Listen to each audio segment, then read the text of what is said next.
Black Power family, we black again with some fire. You know I keep the fire, you feel me?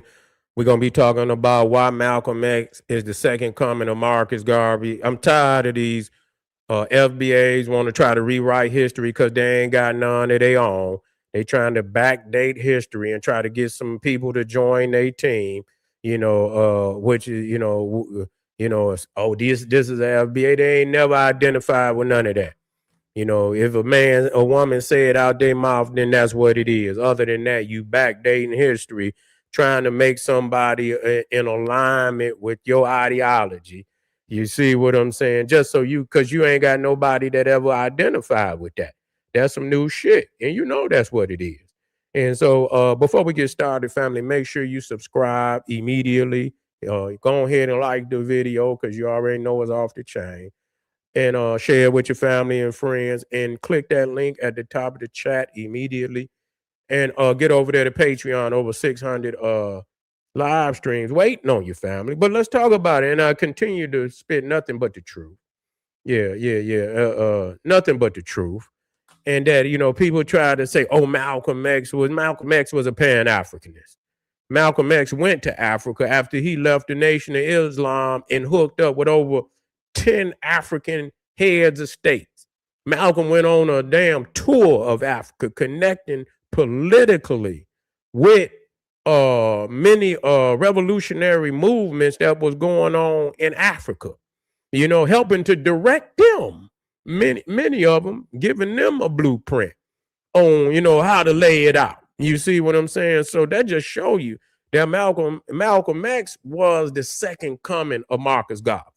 That's what he was. And a lot of people just got to say what it is, that Malcolm X's mother and father were Garveyites. His mother and his father, Earl Little, was a Garveyite, and his mother, Miss Little, was a Garveyite. Okay?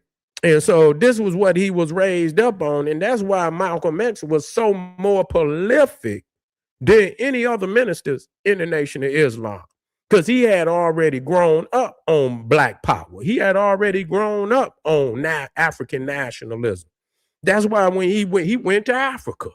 You see, he went to Africa and he went over there, and he always had a spiritual and a physical connection to Africa.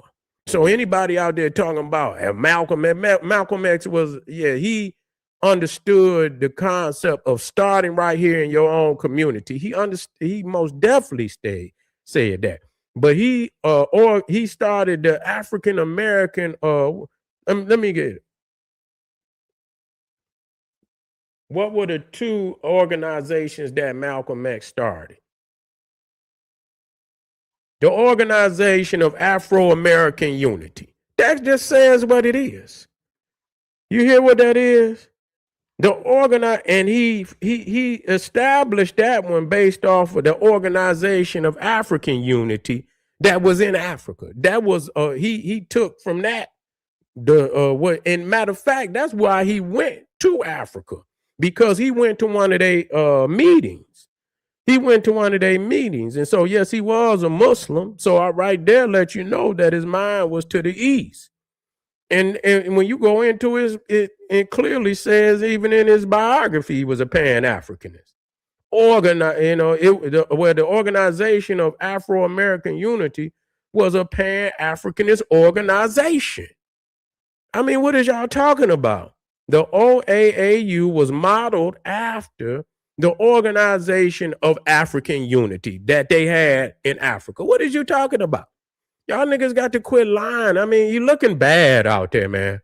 You got to quit lying, and you got to quit backdating the history to try to get somebody that on your team. You ain't got nobody. All the greatest minds in America have been of the Pan-African that was really talking about something.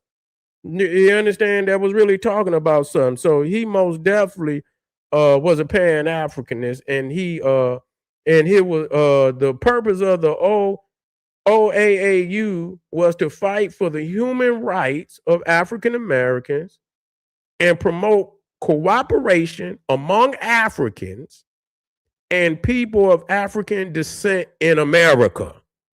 See? See, so that was what it. But to work right where you at and reach your hands across the water.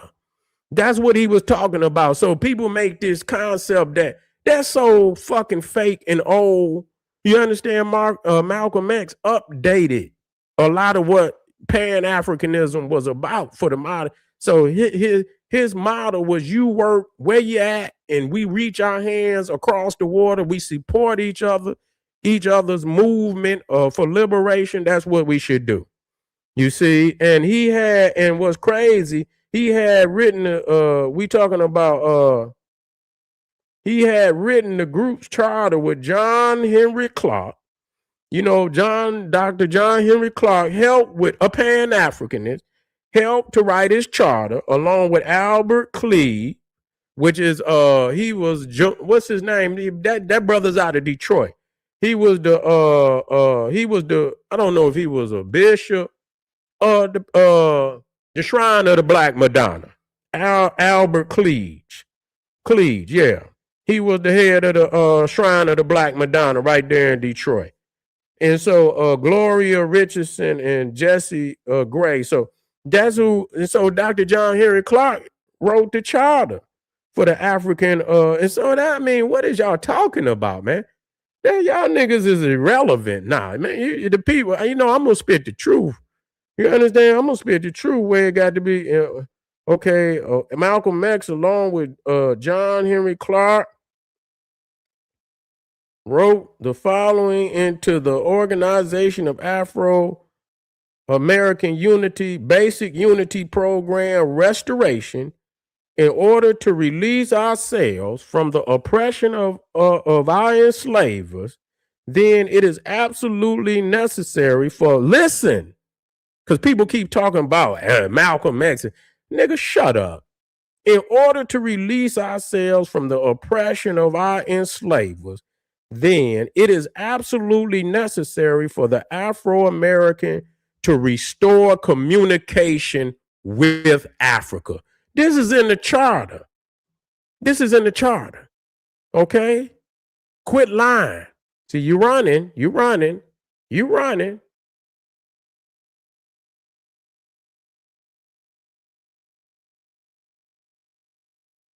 Reorientation. We can learn much about Africa by reading informative books and by listening to the experiences of those who have traveled there. Okay?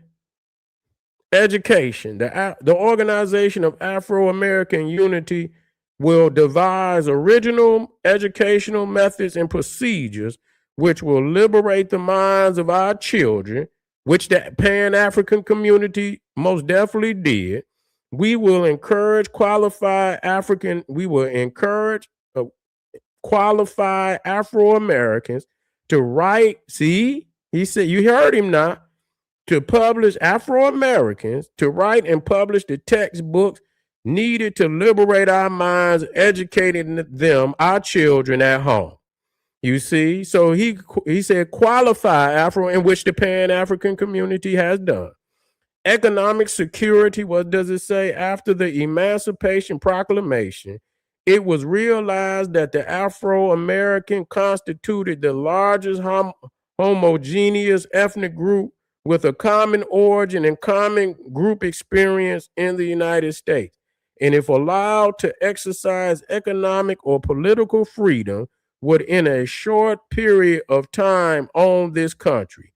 We must establish a technical bank. We must do this so that the newly independent nations of Africa can turn to us, who are their brothers, for the technicians that they will need now and in the future. Okay, a technician bank. Okay, so we must do this so that the newly independent nations of Africa can turn to us, who are their brothers, for the technicians that they will need now in the future. So again, you're really talking about Marcus Garvey. He's saying that, we need to have a technicians bank. So that's skilled laborers. You see what I'm saying? That they can tap in, not for free, but they could pay you so that you can go over there and help build. That don't mean you got to go over and and because, but you got a technician bank right here in the United States, people that can be paid to go into Africa and build, so you don't have to have Russia and fucking China. You got all the skills that's necessary to go over there. That's beautiful. That's Pan-Africanism. Self-defense, which y'all don't talk about. Niggas getting their ass whooped every day. In order to enslave a people and keep them subjugated, their right to self-defense must be denied. We encourage the Afro-Americans to defend themselves against the wanton attacks of the racist aggressors whose sole aim is to deny us the guarantee of the United Nations Charter of Human Rights and of the Constitution of the United States. Okay, so this is very powerful. I can't get all of it in here. I can't get it all in here, but most definitely that speaks to the evolution of Pan-Africanism. And so we want to honor Malcolm, and the information is out there clearly for anybody that needs to do the research on Malcolm X, that he was a Pan-Africanist, no doubt about it. Okay, and that he was building on the elements of Marcus Garvey. That's clear. That his father was a Garveyite, and he was a organizer, and that's where Malcolm X got his organization skills from. His father. You see what I'm saying? And that's why Elijah Muhammad got Malcolm X, because he was already, educated. He needed the spark. I must accept the fact that he did ignite the spark in him, but he already had the seeds of greatness inside of him. I appreciate y'all being out here. Make sure y'all click the link and get over there to Patreon family. Hit subscribe, like the video, and I'll see y'all a little later on. Black Power.